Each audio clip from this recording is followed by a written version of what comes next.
여러분 안녕하세요. 이번 시간은 변리사 1차 공부 방법과 관련해서 이번에 변리사 3시를 준비하고 있는 정건영 학생을 모시고 1차 공부 방법에 대한 얘기를 들어보도록 하겠습니다. 안녕하세요. 네, 안녕하세요. 예, 간단하게 자기소개해 주시면 감사하겠습니다. 네, 안녕하세요. 저는 서울대학교 기계항공공학부의 정건영이라고 하고요.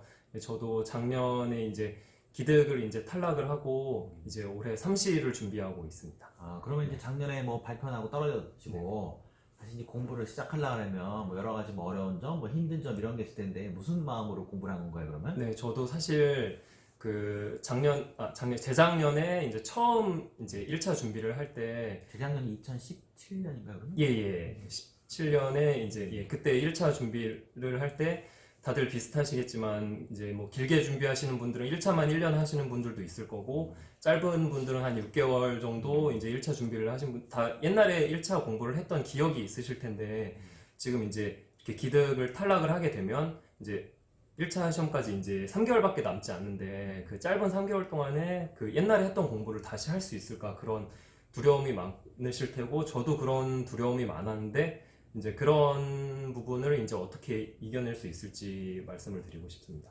네. 그러면 일단 뭐 민법 공부 이런 건 어떻게 해요, 네. 그러면? 저는 일단 그 민법은 그 다들 학원에서 나오는 그 요약서를 가지고 계시잖아요. 이제 그 요약서를 이제 제가 처음에 할 때 2년 전에 그 책을 볼 때 제가 몰랐던 부분이나 취약한 부분들을 거기에 많이 적어둔 부분이 있었는데 그거를 버리지 않고 이제 안 버리고 있었어요?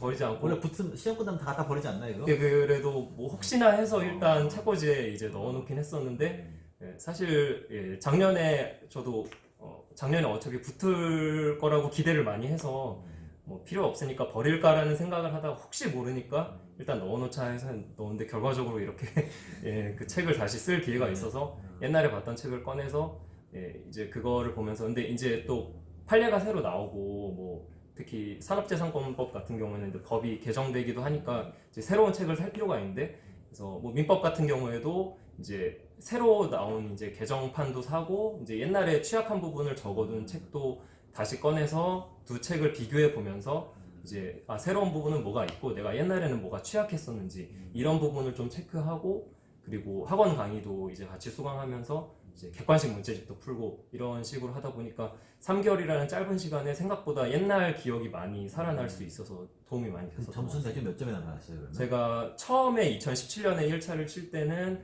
민법이 92.5점이었고 그래? 요번에는 95점 나왔습니다. 그럼 뭐 원래 잘하는 거 아니에요, 그러면? 감사합니다.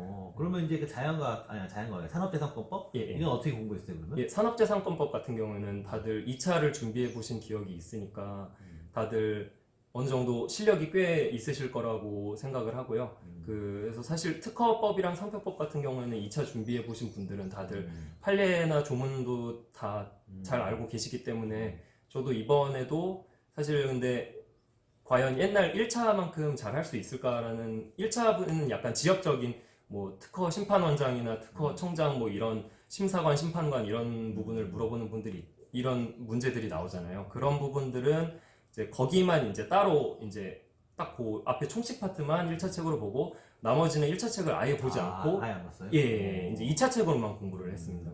근데 2차 공부할 때는 아무래도 암기를 되게 많이 신경을 쓰면서 확실하게 암기를 하려고 하는데 1차 공부를 할 때는 그냥 책을 쭉쭉 읽는다는 생각으로 근데 쭉쭉 읽으면 작년에 2차 공부하면서 어차피 암기했던 게 다 생각이 나니까 그냥 대충 읽어보고 그리고 총칙만 좀 확실히 공부를 하고 그리고 이제 그 객관식 문제 부분은 이제 학원에서 OX 문제집이 나오는데 그거를 이제 풀어보니까 특허 상표는 상당히 도움이 많이 됐고요. 그리고 디자인보호법 같은 경우에는 저도 선택 과목이 디자인보호법이 아니라 그래? 거의 다 까먹었기 때문에 이 부분은 이제 학원 강의랑 이제 책을 보면서 이렇게 좀 그 부분은 시간을 투자를 많이 해야 될 필요가 있었습니다. 그러면 이제 자연과학개론인가? 그건 어떻게 했나요? 자연과학개론도 그 아까 말씀드린 대로 그 옛날에 봤었던 책을 버리지 않고 놔두었기 때문에 그 이렇게 제가 취약했던 부분을 적어두거나 아니면 암기를 할 때 뭐 두 문자를 딴다거나 이런 자기만의 요령이 다들 있잖아요.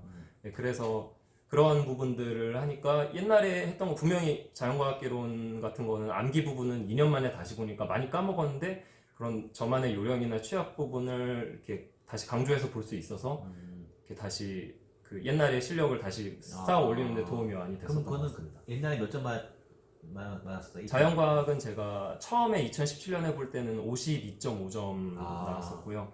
요번에는 77.5점 아, 그래? 나왔습니다.